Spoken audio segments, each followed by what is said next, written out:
In our Spotlight on Business report tonight, more protections for workers during extreme heat.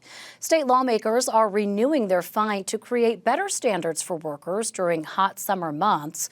A bill moving through Trenton would require companies to provide water, shaded areas, and paid breaks from the hot temperatures during heat waves. But some employers are pushing back, arguing their businesses already have protections in place and claim the bill is too vague for them to follow. Ted Goldberg has the latest. No worker should have to choose between their job and going home safely to their family. New Jersey is one step closer to mandating certain heat protections for most workers. The Assembly Labor Committee passed a bill Thursday that brought up familiar debates about protecting employees from extreme heat. Water, shade, and rest, they're basic rights as workers and as people, as being human. It would be an irresponsible approach for us to try to legislate all the risk out of the world. According to federal data, just under 1,000 people nationwide died from heat-related illness while on the job between 1992 and 2021. Supporters of the bill say that's an underreported number and that their jobs become even more dangerous during the summer months. The back of our trucks and our vehicles are complete metal, and they get up to 135 degrees during the hottest summer days. You're completely covered in sweat, you can get woozy, you can get lightheaded, and it's hard to breathe. Many nursing home kitchens are also located in basements with little airflow, trapping heat from industrial ovens, steamers, and dish machines. It is a sad fact that we know that there are employers out there who care more about their bottom line than the safety of their employees. Among other things, the bill requires employers to offer clean water, access to shade or climate-controlled areas, and time limits for how long people can be exposed to 85-degree heat.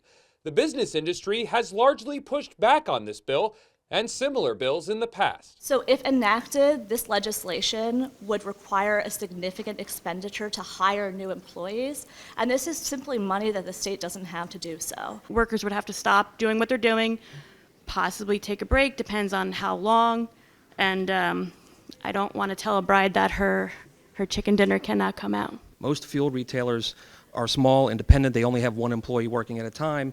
If that employee is on a mandated break, then you effectively will not be able to legally buy gasoline during that window of time. The penalties start at $500 fines and go up to a possible stop work order. It's at the discretion of New Jersey's Commissioner of Labor. There's a private right of action buried in this bill that threatens to create a cottage industry for attorneys who are going to come out of the woodwork and pursue every small business that doesn't quite comply with the law. $2,000 per employee employed at the time of the infraction. $2,000. So if you have 100 employees, that's a potential liability of $200,000 for something that could amount to an employee saying the water is too warm. There are some exemptions. They include jobs related to the protection of life or property, like law enforcement, firefighters, and lifeguards. Section 5 doesn't provide an exemption for football players. So we're going to have to give Woody Johnson and John Mara, 2 billionaires, an exemption unless we exempt all of them, in which case I'd like an exemption for everyone that I represent. Employers have also argued that OSHA already monitors workplace safety and employee protections are already in place. OSHA's guidelines do not include heat exposure. And while the Biden administration had started to develop heat rules, it's uncertain if workers will get federal protection anytime soon. We applaud the employers who are already doing that, including those who are testifying today. But the reality is that not all employers are protecting their workers. The next stop for this bill is the full assembly, while the Senate's version of the bill has yet to be voted on in committee. In Trenton, I'm Ted Goldberg, NJ Spotlight News.